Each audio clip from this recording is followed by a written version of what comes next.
안녕하세요, 인플아빠입니다. 지난번에 올린 영상에서 예고 드렸듯이 오늘은 인플루언서에 도전하는 분들이 보셔야 될 영상 20가지 선정 기준에 대해서 말씀드릴 겁니다. 이전 영상에서 제가 왜 이렇게 인플루언서가 되기 힘든 걸까, 도대체 인플루언서는 몇 명일까, 어떤 카테고리 얼마나 있을까, 하루에 몇 명이나 뽑을까 라는 영상을 드렸었고요. 오늘은 그런 인플루언서가 되기 위해서 어떻게 포스팅을 해야 될까, 어떻게 블로그를 관리 운영해야 될까 라는 것을 이야기 드리도록 하겠습니다. 구독과 알림 설정은 제게 큰 힘이 됩니다.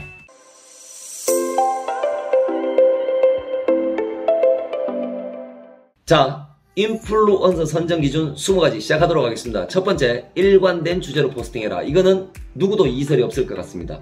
이거 썼다 저거 썼다, 뭐 자동차 썼다가 보험 썼다가 육아 썼다가 맛집 썼다가, 이건 아니지 않습니까? 그래서 일관된 주제로 포스팅해라. 특히 블로그를 오랫동안 해오신 분들 같은 경우는 뭐 그렇다고 이제껏 남아있는 이력들을 다 없앨 수도 없고, 그 포스팅을 뭐 비공개 삭제 이런 거 하시면 안 되니까 어쩔 수 없이 방향을 좀 따로 잡아야 되지만, 오늘 제가 드릴 말씀은 주로 이제 신규 블로그들, 그러니까 이제 시작한 지 몇 달 안 되시는 분들, 뭐 1, 2년 차 정도 짧은 분들, 이런 분들이고요. 일관된 주제로 포스팅하십시오. 그리고 신규 블로그 분들은 카테고리 하나만 하십시오. 하나만.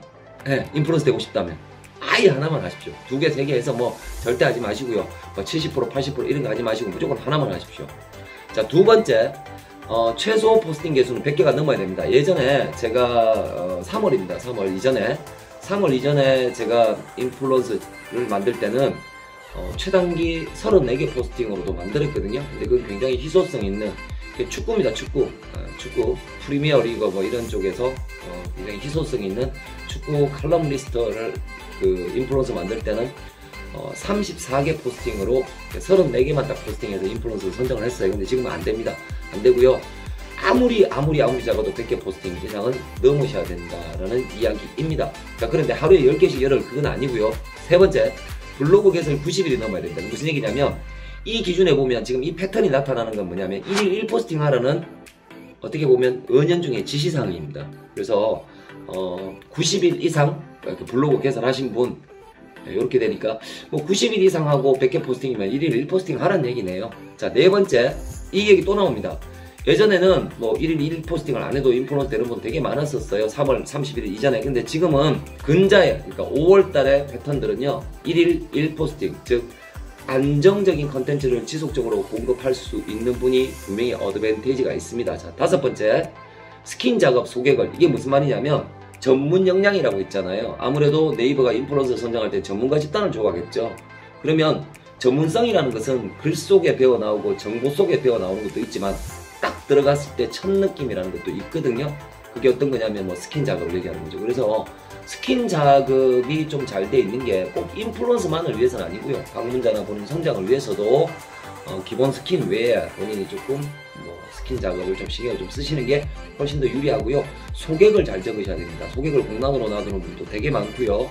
대충 무성의하게 적으시는 분 되게 많은데, 본인 블로그의 소개글을 정말 알차게, 그리고 지극과 정성, 진심을 다해서 멋지게 한번 작성해 보시면 큰 도움이 될 겁니다. 여섯 번째, 이것도 말이 많은데요. 이웃 3,000명. 제가 이 이야기를 왜 드리냐면, 지금 예전에는 뭐 이웃 200명, 600명 가지고도 됐어요. 그래서 지금 자꾸 예전 얘기 하시면 안 되고요. 5월달 패턴만 분석하면 이웃 3,000명 정도가 있는 분들이 그래도 대체로 많이 나오더라라는 이야기입니다. 100%는 아니지만 3,000명 정도가 돼야 되더라 라는 거고요. 이것은 네이버가 포스팅 이외에 네이버라는 플랫폼 안에서의 활동성을 보기 위한 것이고요. 그리고 요즘은 SNS 세상에서는 공감과 소통이라는 게 되게 중요하지 않습니까? 그런 취지에서 보시면 될 것 같고, 아니 내가 얼마 전에 뭐 며칠 전에 인플루언서 됐는데 뭐 1,100명밖에 안 되는데, 예, 맞습니다. 얼마든지 그럴 수 있습니다. 그거는 활동지수라는 부분보다 컨텐츠의 독창성이나 특이성이라는 부분에서 굉장히 많은 가점을 받은 상태이거나, 또는 인스타에 뭐 팔로우를 많이 있거나 유튜브에 팔로우가 많으신 분들은 블로그에 이웃 숫자가 상대적으로 적다 하더라도 통과되는 사례는 얼마든지 존재할 수 있습니다. 하지만 블로그 이웃만으로 본다면 3,000명 정도는 활동하셔야 된다, 뭐 이런 이야기입니다. 일곱 번째, 카테고리 선정 정리. 이게 무슨 얘기냐면, 처음부터 인플루언서가 될 수 있는 카테고리 들어가시는 게 제일 좋고요. 그리고 카테고리를 하나만 해서 집중하시는 게 좋고요. 그리고 또 하나는 이미 포스팅을 하신 분들은 카테고리가 이렇게 쭉 펴져 있지 않습니까?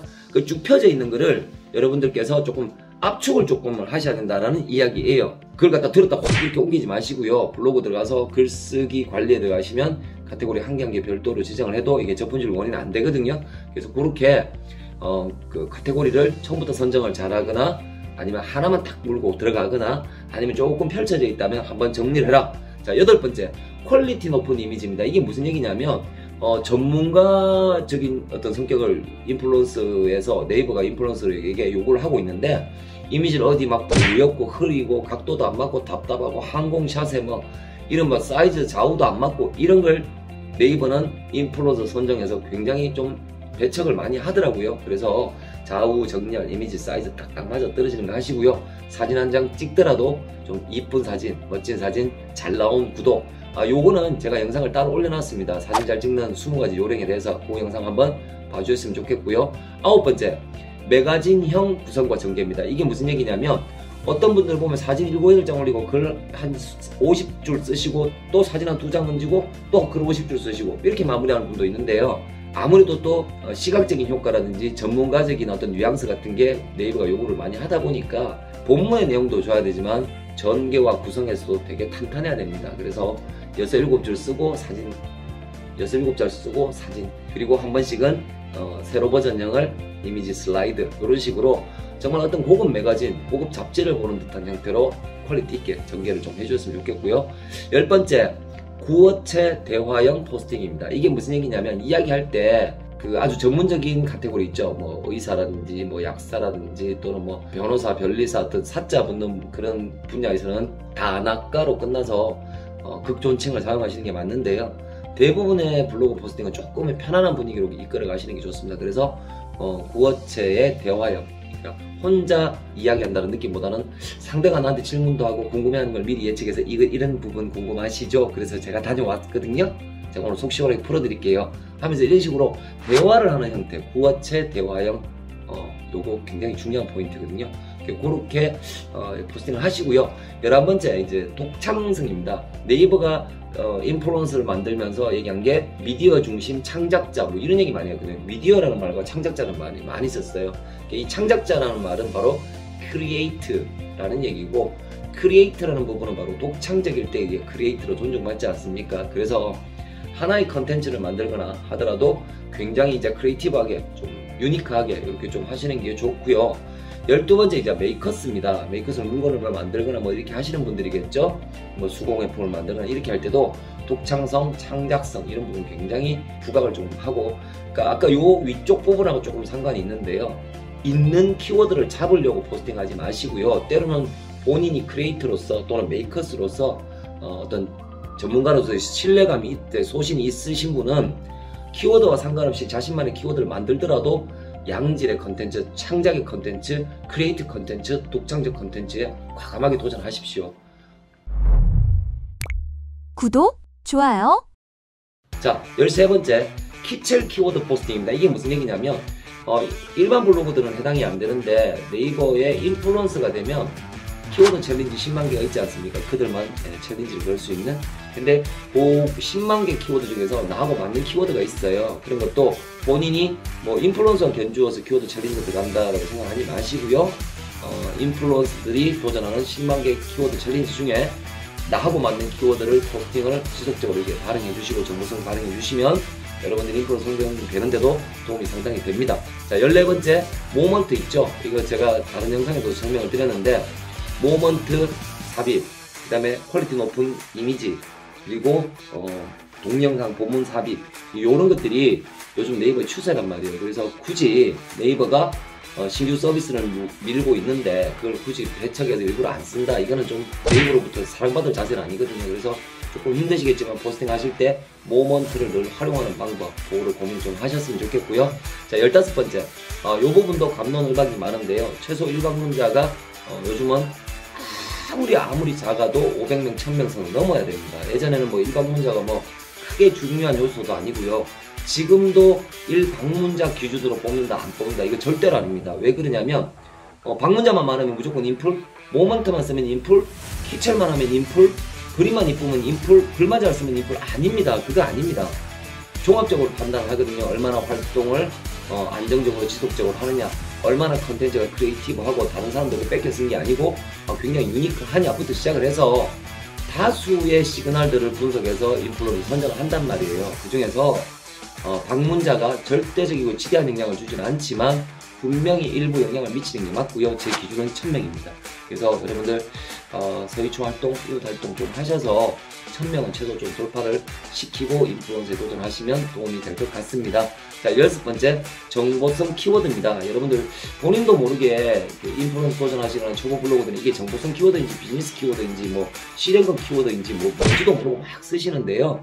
아주 간단하게 해석하시면 뭐 100% 아닙니다. 이렇게 판단하기 위험하지만 초보들이 아주 심플하게 판단할 수 있는 이거는 정보성 키워드야 라는 게, 키워드를 네이버 검색창에 넣고 검색하신 다음에요, 탭에서 파워링크라든지 이런 네이버가 돈이 되는 광고주들과 관련된 것들이 먼저 배열이 되고, 그 다음에 한참 밑에 뷰단이 뜨면 일단은 비즈니스 키워드라고 보시면 되고요. 이게 돈 되는 키워드라는 거죠.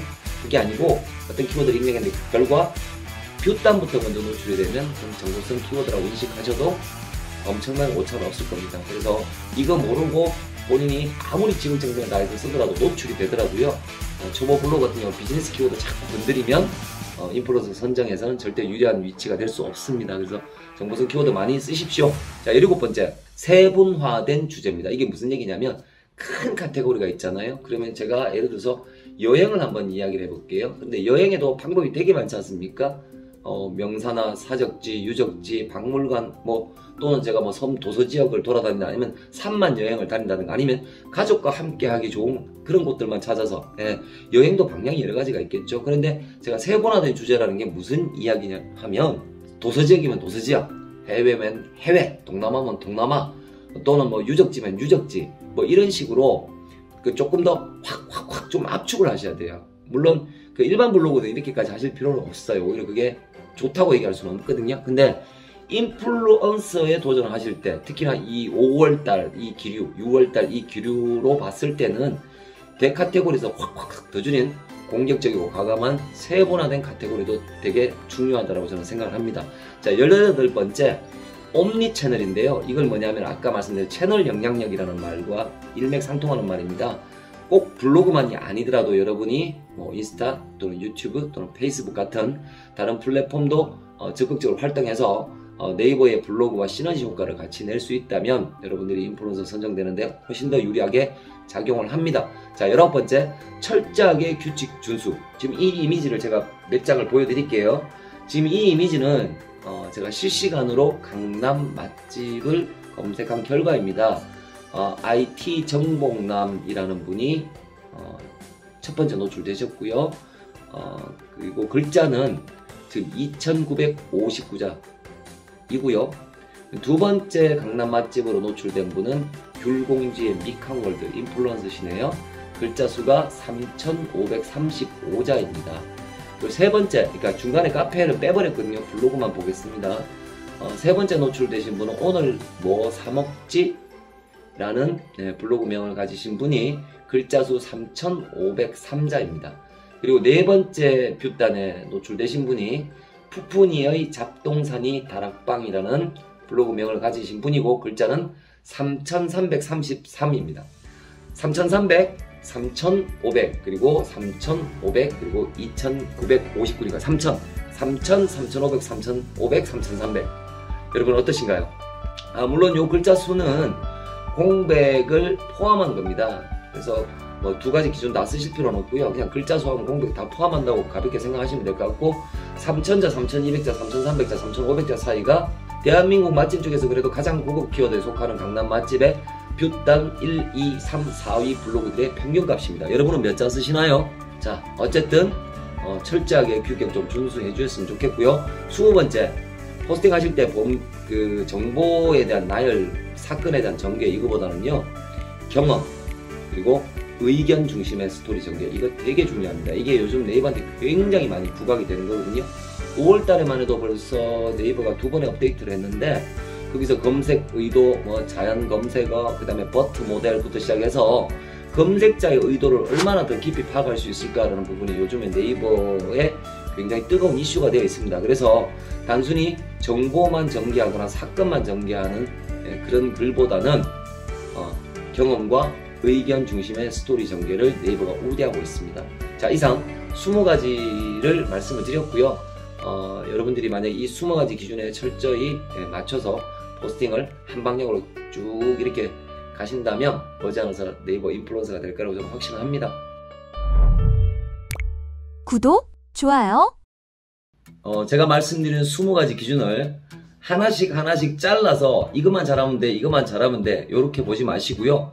이 20가지 기준은 충분히 지킬 만한, 그러니까 인플루언서 안 되더라도 여러분 블로그에 도움이 될 만한 것들이니까 꼭 메모해 놓으셨다가, 특히 인플루언서 도전하시는 분은 늘 20가지 체크리스트를 보내 포스팅과 이렇게 한번 크로스 체크를 한번 해보시면 도움이 되지 않을까 싶습니다. 자, 아래쪽에 링크 남겨져 있습니다. 서백균 아카데미 그리고 오픈 채팅방입니다. 궁금하신 사항이 있으시면 언제든지 오셔서 질문 주시고요. 제가 빨리 성실하게 답변 드리도록 하겠습니다. 오늘도 좋은 하루 되십시오.